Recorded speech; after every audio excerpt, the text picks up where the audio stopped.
Selamat pagi, saudara-saudara sekalian yang saya hormati.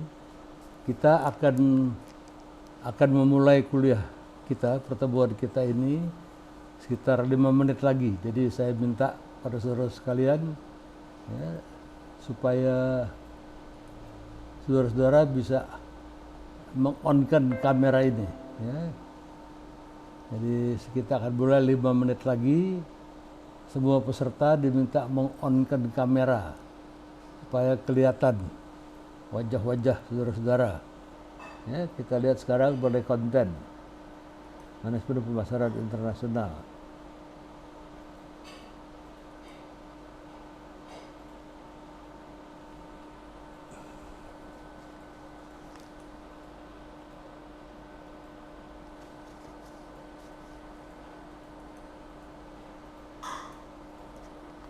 Ikutin kuliah saya, catat.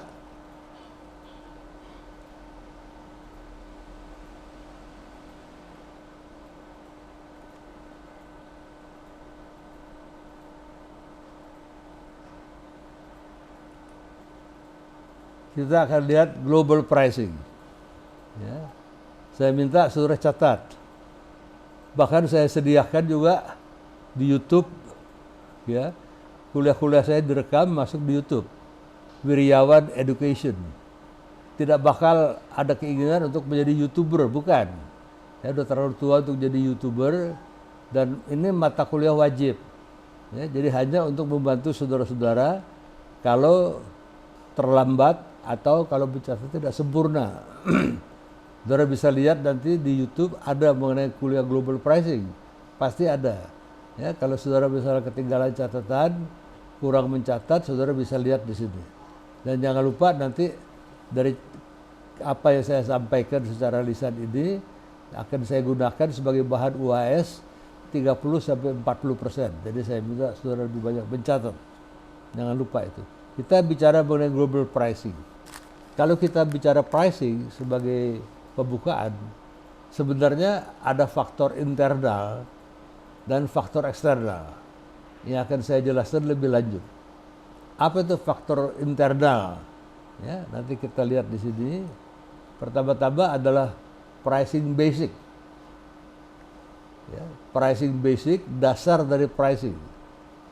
Pada pricing basic ada suatu ketentuan. Ya, misalnya basicnya apa? Ya, ongkos produksi, ya, production cost. Jadi kalau saudara punya industri, saudara produksi barang, tentu ada yang namanya production cost. Ya, kalau saudara buka toko, tidak punya industri, ya, tetap ada pricing basic itu. Ya, kalau pada industri namanya harga pokok pembuatan, ya, kalau pada toko, ya, namanya harga pokok pembelian, HPP juga. Sebab pada saat saudara membeli barang saudara itu untuk dijual di toko saudara, tentu ada harganya, yaitu harga beli saudara.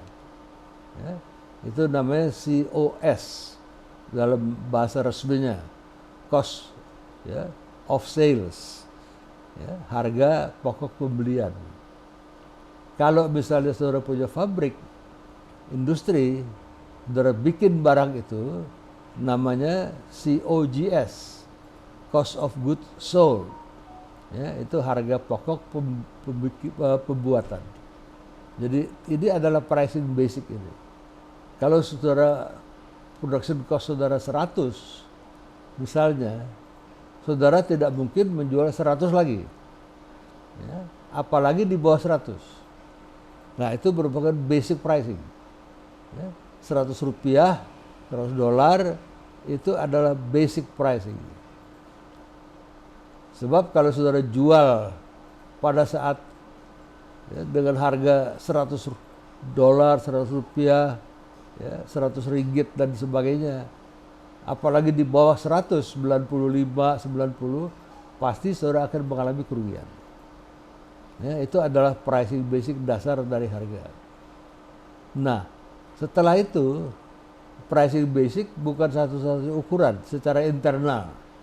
Sebab nanti ya, ada dari pihak accounting, Pak, ya, dari 100 itu kita mesti tambahkan satu rupiah, $1, ya, RM1, whatever. Sebab itu merupakan pajak yang harus kita bayar ke pemerintah. Nah, jadi dari 100 naik menjadi 101. Ya, 101. Belum cukup itu. Sebab nanti orang finance datang kepada kita. Kalau kita jual 101, Pak, kita akan rugi. Kenapa rugi?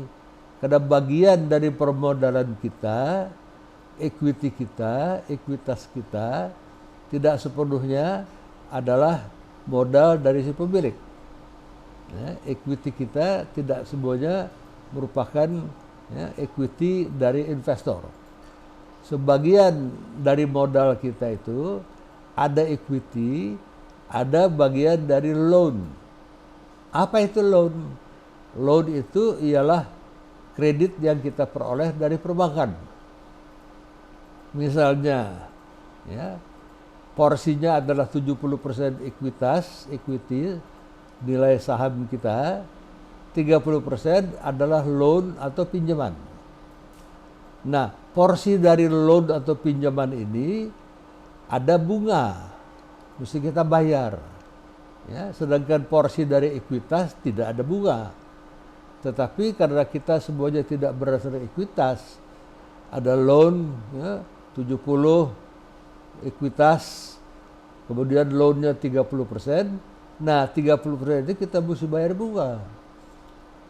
Ya, komponen 30% loan ini, katakanlah bunganya mesti kita bayar satu lagi. $1, Rp1, RM1, whatever.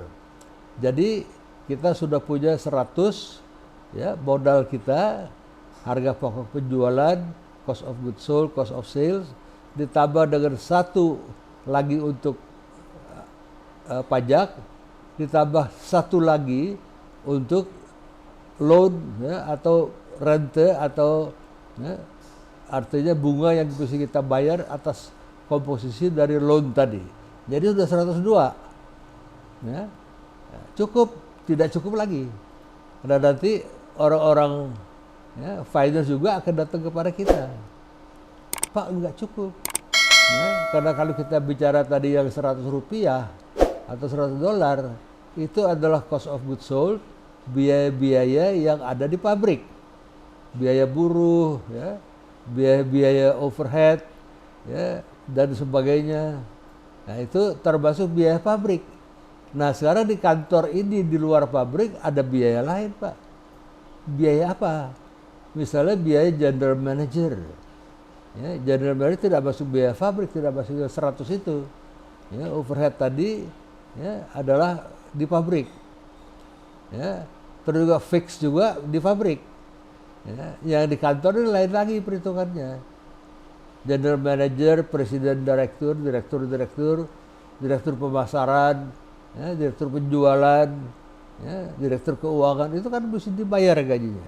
Sekretaris, terus office boy, ya, dan sebagainya itu harus dibayar. Satpam, nah itu juga harus dibayar. Nah itu ditambahkan lagi, katakanlah 100 lagi, satu lagi, jadi sudah 103. 103. Tidak cukup, kali itu pun masih belum cukup. Kenapa? Ya, nanti marketing harus ada marketing promotion, pasal iklan, ya, promosi, itu juga tidak bisa diambil dari modal kita, Pak. Ya, itu bisa kita tambahkan dari komponen harga menjadi satu lagi, jadi 104. Sudah 104. Belum cukup. Kenapa belum cukup? Nanti sales manager kita kan harus kontrol. Sebulan sekali dia harus ke Medan, dia harus ke Manado, dia harus ke Surabaya, ke Bandung, ke Semarang, ya, ke Palembang, ke Padang. Sales manager itu tugasnya berkontrol. Nah dia travel, dan dia tinggal di hotel. Nah, dia bisa makan sehari 3 kali. Itu pun harus kita bayar, itu kos lagi. Jadi satu lagi, jadi udah 105. Ya, dan sebagainya. Kalau pada perusahaan multinasional, nanti ada bagian di mana harus ada ditransfer service fee. Misalnya saya dulu bekerja di perusahaan Amerika, dari harga kita 4% itu ditransfer ke pusat. Kita bisa dapat bantuan dari pusat, film-film iklan, rate dulu kan, ya, training kalau ada yang dari luar negeri. Jadi itu harus masuk ke situ. Ya, itu adalah faktor-faktor internal. Nah, baru kita bicara soal profit.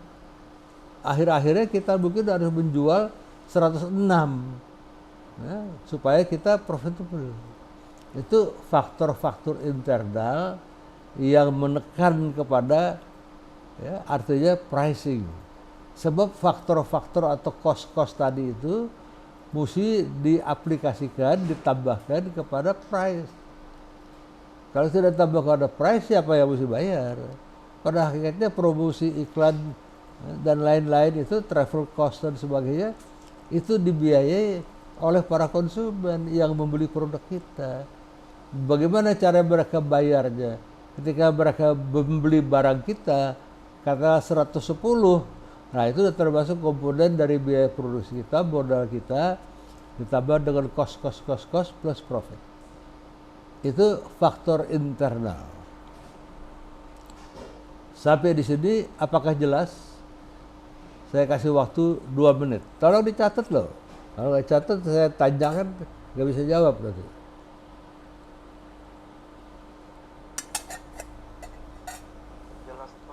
Jelas. Ya, kalau udah jelas baiklah ya. Sebab biar ya, kalau udah jelas baiklah ya, kita akan teruskan. Nah, sekarang faktor internal itu masih dipadu lagi oleh apa? Faktor eksternal. Apa itu faktor eksternal? Nah, ini juga ya, saya jelaskan, saya minta surat catat. Faktor eksternal, kita harus melihat posisi kita di pasar. Ya, kita keluar dari internal kita ke pasar. Pasar itu sudah di luar ya, wilayah internal kita kan. Nah, kita lihat posisi kita di pasar. Bagaimana posisi kita di pasar? Kalau posisi kita di pasar itu kuat, misalnya kita adalah market leader, katakanlah kita di Coca-Cola, ya, kita adalah market leader by far. Ya, kita mungkin teh botol sosro untuk menyebut beberapa nama saja. Ya, market leader kita adalah market leader. Ya, penjualan teh botol sosro itu paling besar. Terus kemudian kita Coca-Cola, penjualan Coca-Cola kita besar sekali. Nah, biasanya kita mudah menetapkan strategi harga. Karena kita pemimpin pasar. Ya. Sebaliknya kalau kita bukan market leader, melainkan kita market follower, ya, jadi beda tuh. Ini market leader yang pertama pemimpin pasar. Artinya apa? Persentase penjualan kita ini jauh lebih besar dibanding kompetitor kita. Sebaliknya kalau kita market follower, kita pengikut, ya, persentase market share kita, penjualan kita rendah. Katakanlah kita Pepsi Cola, saya tahu betul pada perusahaan dulu tempat saya bekerja itu bottling dari Pepsi Cola. Waduh, setengah mati rusaknya kita, berat. Ya. Kita juga punya market follower. Kita dulu melawan Pepsodent. Ya, kita punya tapal gigi Colgate. Ya, saya memasarkan sebagai distributor dari Colgate, berat sekali karena Pepsodent itu menjadi market leader. Nah, kalau market leader ketika dia menetapkan harga, dia harus naikkan harga, wah dia mudah sekali. Ya, market leader itu mudah menaikkan harga. Dia tidak takut. Kenapa? Penjualan dia besar kok. Ya, jadi kalau dia naikin harga, dia bebas saja. Tapi kalau kita market follower, kita pengikut pasar, kita benar sontak harus menaikkan harga, wah kita harus hati-hati tuh. Kenapa? Kalau market leader harganya 15 misalnya, 15 rupiah, 15 dolar, terus kita mau menaikkan harga kita menjadi 16, kita lebih tinggi dari market leader, kita bakal celaka itu. Ya. Market leader saja yang populer, yang penjualannya besar, menjualnya hanya 15. Masa kita yang anak kecil, anak bawang ini, ya, si unyil ini tahu-tahu mau menjual dengan harga 16 di atas harga market leader, bisa celaka. Ya, jadi kita bisa namanya bunuh diri dalam penentuan strategi harga. Nah begitu pula kalau kita mau launching, tadi kita sudah tahu kan kita harus jual kurang lebih 107, itu faktor internal. Nah kita lihat situasi kita di pasar seperti apa.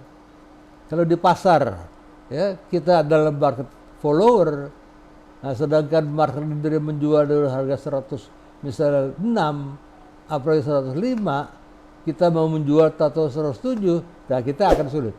Sebagai pendatang baru, produk baru, tidak mungkin kita bisa menjual ya, dengan harga yang lebih mahal dari market leader. Tidak bisa. Tentunya menjadi problem besar buat kita. Kalau saya Pepsi Cola, tidak mungkin saya menjual Pepsi Cola saya lebih tinggi dari Coca-Cola. Ya, ketika saya dulu adalah katakanlah adalah Colgate terus ada sabunnya Palmolive, ya. Nah, terus kita mau menjual ya, harga produk kita yang masih lemah itu lebih tinggi dari harga Pepsodent, akan sulit sekali. Bahkan kita bisa terjadi goal bunuh diri, ya, gagal. Terkecuali, nah ini terkecuali, dengarkan, terkecuali apa? Terkecuali kita memiliki keunggulan kompetitif yang luar biasa besarnya. Ya, produk kita jauh lebih besar dari ya, kualitas produk lawan. Itu bisa, ya, bisa karena pernah terjadi dalam sejarah. Ya, saya kasih contoh Airbus 380, Airbus A380.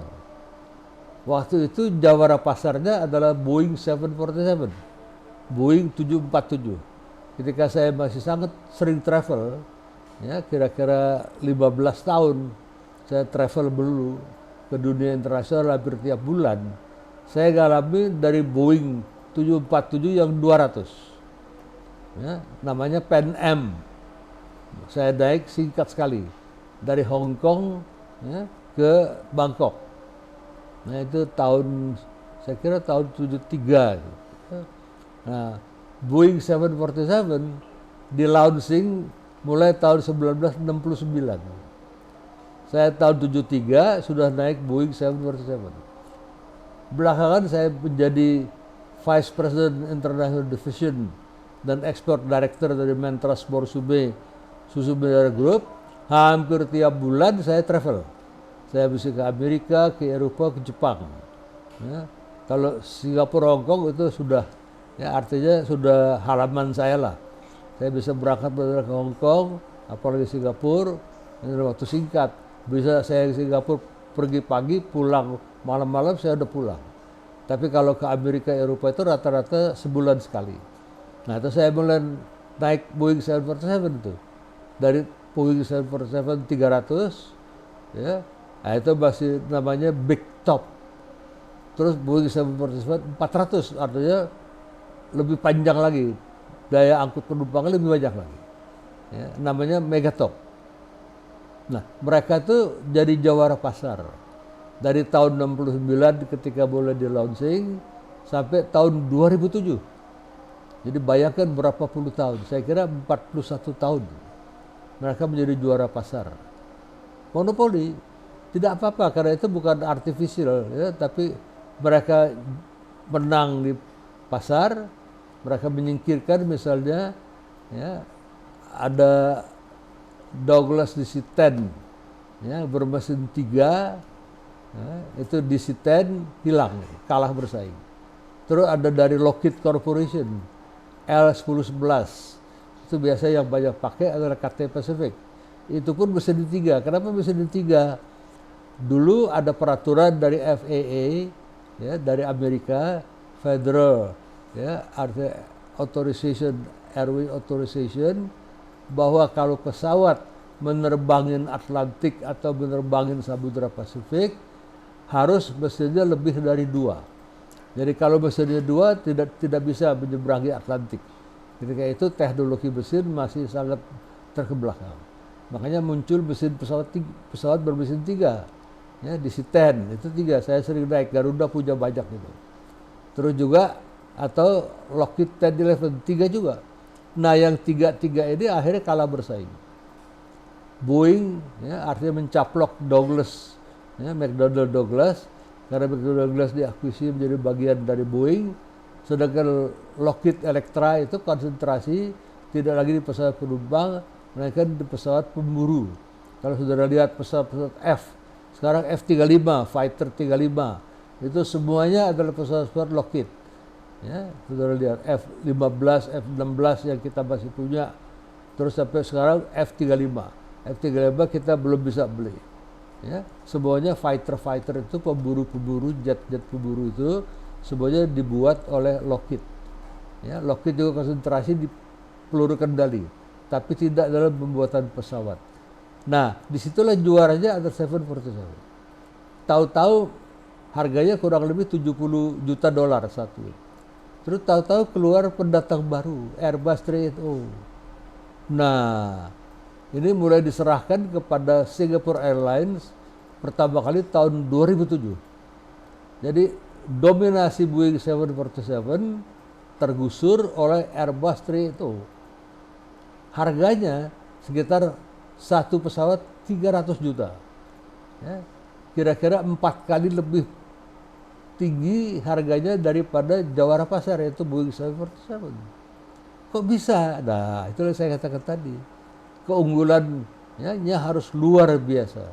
Apa keunggulan dari Airbus itu? Saya bukan ahli pesawat, tapi kira-kira yang saya baca pertama-tama adalah dia bisa buat penumpang kalau perlu sampai 550 orang. Bayangkan tuh, seperti hotel terbang 550 orang. Kalau perlu, biasanya 500. Ya, terus katanya saya nggak bisa buktikan, katanya juga mereka sangat hebat bahan bakar. Ini diperlukan oleh dunia penerbangan. Karena kalau kita bicara penerbangan antar benua, 30% ongkos itu diserap oleh, ya, artinya bahan bakar tadi. Jadi kalau bisa saving bahan bakar 5% saja, ya, kalau cost itu bisa di saving 5% saja, bisa meningkatkan profit. Nah, airline lagi mati-matian sebelum pandemi, ya, sudah pandemi berubah total. Ya, airline lagi mati-matian mau mencari cara untuk mengurangi cost. Jadi jawabannya adalah trade-off, ya, costnya lebih efisien. Itu sebelum pandemi.